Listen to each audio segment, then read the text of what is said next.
Welcome back. Today we're diving into the crystal ball for luxury real estate in 2026. And the headline, "The world has never been flatter." Flatter? You mean like the Earth is flat? Please tell me we aren't going there. No, not literally. It's a nod to globalization. Borders in real estate are basically evaporating.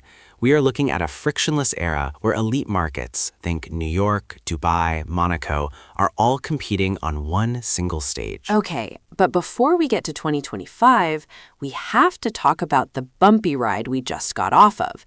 2025 was turbulent. To say the least. We had interest rate volatility, capital constraints, and those massive industry lawsuits regarding commissions. It was a stress test. Right, but the article argues that this turbulence actually clarified the market. It forced a reset.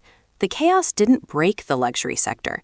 It just sharpened it. Exactly. And even with that chaos, we saw a new norm emerge, the $200 million trophy home. That number still blows my mind. It's wild. But here's the twist. Buyers aren't just throwing cash around anymore. The exuberance of the past is gone. So no more impulse buying private islands? Not quite. Buyers are now hyper-analytical. They are methodical. They want value, even at the ultra-luxury level.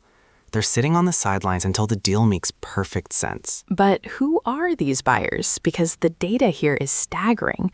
We're talking about ultra-high net worth individuals. The UHNWIs. There are about 510,000 of them globally. And get this, they control nearly $60 trillion in wealth. That is double the GDP of the United States. That's the anchor.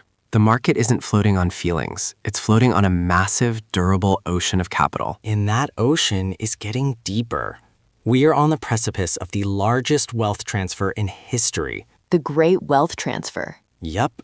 By 2045, roughly $84 trillion is going to pass from one generation to the next. I'm still waiting for my long-lost billionaire uncle to call me.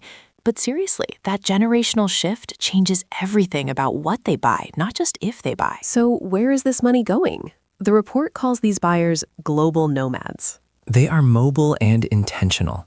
And look at Miami. It's now a genuine peer to London and Madrid. And don't forget West Palm Beach. They're calling it Wall Street South now. It proves the point. Capital is borderless. If the tax policies or lifestyle vibes shift, these buyers just pick up and move to the next global hotspot. But here is the bottleneck. Inventory. The classic supply and demand problem. It's worse now because of construction costs and delays. Buyers want turnkey. They want to walk in and have the champagne chilled. Nobody wants to renovate a mansion for 3 years. So if you have a finished, high-design product, you name your price. Speaking of naming your price, the article makes a bold claim. The era of speculative pricing is over. RIP to the days of throwing a crazy number at the wall to see if it sticks. Because the buyers are too smart now, right? Exactly. We are entering the era of precision pricing. If you aren't backed by data and analytics, the global buyer will just scroll past you.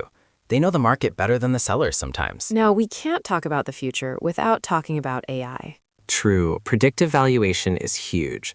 But I love this quote. A human advisor is still the greatest luxury. It makes sense. If I'm spending $50 million, I don't want a chatbot. I want a strategist. Trust and discretion are the core products. Technology accelerates the deal, but the human relationship closes it. So, looking ahead to 2026, what's the vibe? Intentionality. It's moving from excess to purpose. Wellness, sustainability, privacy. The turbulence of 2025 didn't break the market, it refined it. The winners in 2026 will be the ones who see the full global picture. A new era of intelligent growth. I like the sound of that. Thanks for listening, everyone. Catch you next time.